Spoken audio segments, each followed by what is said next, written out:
बहुत बहुत आभार।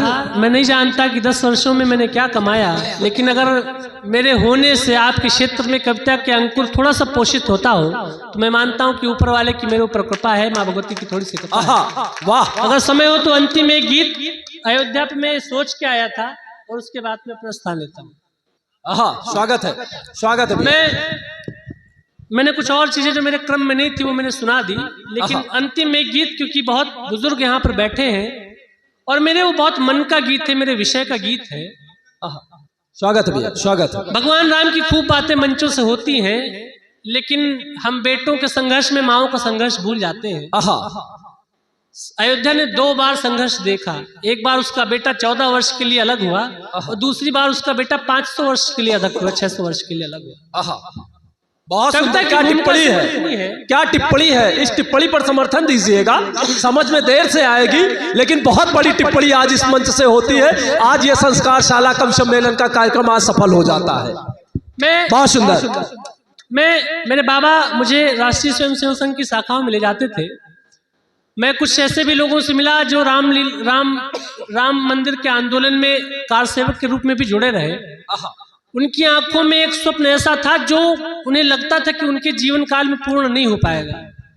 मैं पहली बार जब अयोध्या दर्शन करने गया तो एक कच्चे से चबूतरे पे फटे से तिरपाल के नीचे भगवान राम जी की विग्रह वहां पर उपस्थित था। मैंने अपने जीवन में नहीं सोचा था कि इनका भव्य मंदिर में बनता हुआ देख सकूंगा।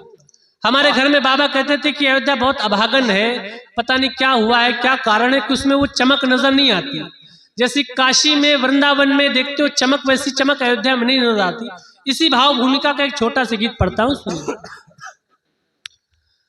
वर्षों तक जिसके हिस्से में अनचाहा वनवास रहा, वर्षों तक जिसके हिस्से में अनचाहा वनवास रहा, और समय ऐसे भी देखे स्वयं समय भी दास रहा।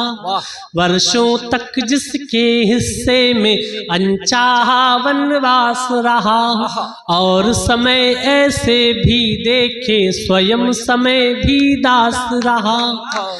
इतनी दूर गया वो ही जो मन के सबसे पास रहा हो, इतनी दूर गया वो ही जो मन के सबसे पास रहा हो। इतनी चोटें सही कि जैसे मूरत कोई तराश रहा, इतनी चोटें सही कि जैसे मूरत कोई तराश रहा। जान किसकी नजर लगी थी, जान किसकी नजर लगी थी, कितनी पावन रही अयोध्या। जान किसकी नजर लगी थी, कितनी पावन रही अयोध्या। पुरखों से सुनते आए थे बड़ी अभागन रही अयोध्या। पुरखों से सुनते आए हैं बड़ी अभागन रही अयोध्या। पुरखों से सुनते आए हैं बड़ी अभागन रही अयोध्या। क्या भाव है, वाह। अब अयोध्या के साथ हुआ क्या? 500 साल के संघर्ष पे तो लाखों महाकाव्य लिखे जा सकते हैं, लेकिन उसकी पूरी पीड़ा नहीं बयां हो सकती। लेकिन 4 पंक्तियों में कि अयोध्या के साथ क्या हुआ, 4 पंक्तियां सुनेगा। स्वागत। पुरखों से सुनते आए हैं बड़ी अभागन रही अयोध्या। अतिवादों ने सच्चाई की, अनुनय विनय कभी ना मानी। अतिवादों ने सच्चाई की, अनुनय विनय कभी ना मानी। वर्षों तक चलती आई फिर सही गलत में खींचा तानी। अतिवादों ने सच्चाई की, अनुनय विनय कभी ना मानी। वर्षों तक चलती आई फिर सही गलत में खींचा तानी। सही बात सहमी रहती थी, चिल्लाती थी गलत बयानी।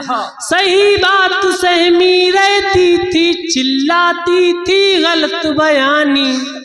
जान कितने कितने दिन तक लाल रहा सरयू का पानी। जान कितने कितने दिन तक लाल रहा सरयू का पानी। जाने कितने कितने दिन तक लाल रहा सरयू का पानी। राजनीति के काले मन का, राजनीति के काले उजला दर्पण रही अयोध्या, पुरखों से सुनते आए हैं बड़ी अभागन रही अयोध्या, पुरखों से सुनते आए हैं बड़ी अभागन रही अयोध्या। जिंदाबाद।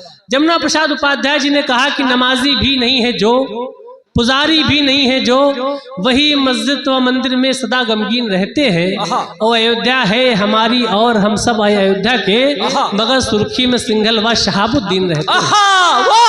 वाह। इस बात का अर्थ इतना है कि सबने अपने अपने पक्ष की खूब बातें कही, लेकिन उस 600 वर्ष के संघर्ष के दौरान अयोध्या के मन में क्या चलता रहा, अयोध्या की क्या इच्छा रही, 4 पंक्तियों में पढ़ता हूँ, सुनिएगा।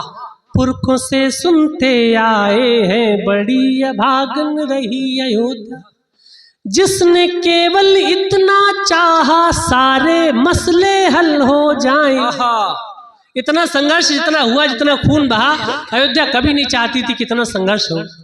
जिसने केवल इतना चाहा सारे मसले हल हो जाएं, सूनी गलियों के सन्नाटे फिर से चहल पहल हो जाएं। जिसने केवल इतना चाहा सारे मसले हल हो जाएं, सूनी गलियों के सन्नाटे फिर से चहल पहल हो जाएं।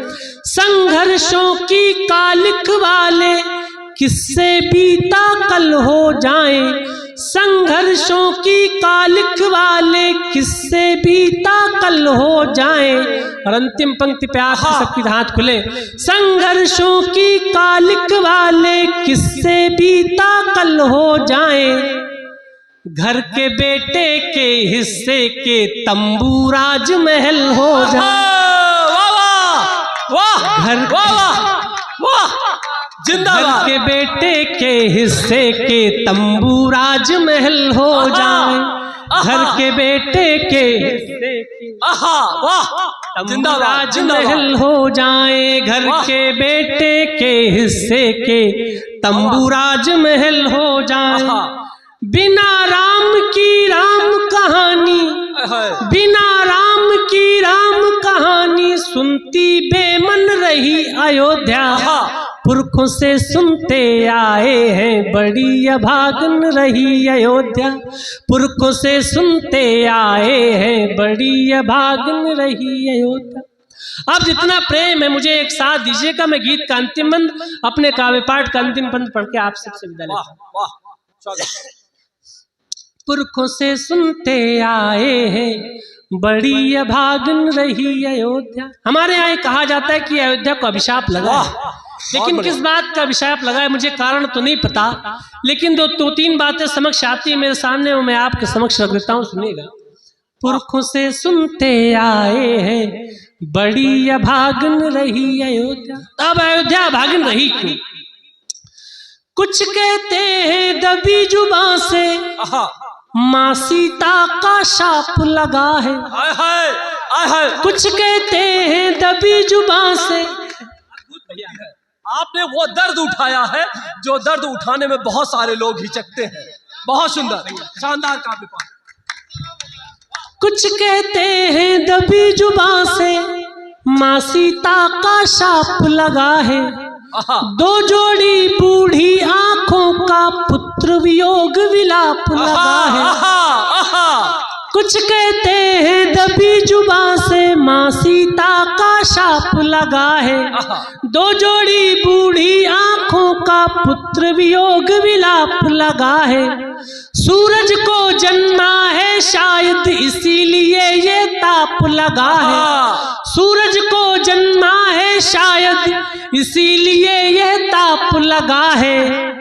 कोई तो अपराध हुआ है जिसका सिर पर पाप लगा, कोई तो अपराध हुआ है जिसका सिर पर पाप लगा है, कोई तो अपराध हुआ है जिसका सिर पर पाप लगा, कोई तो अपराध हुआ है जिसका सिर पर पाप लगा।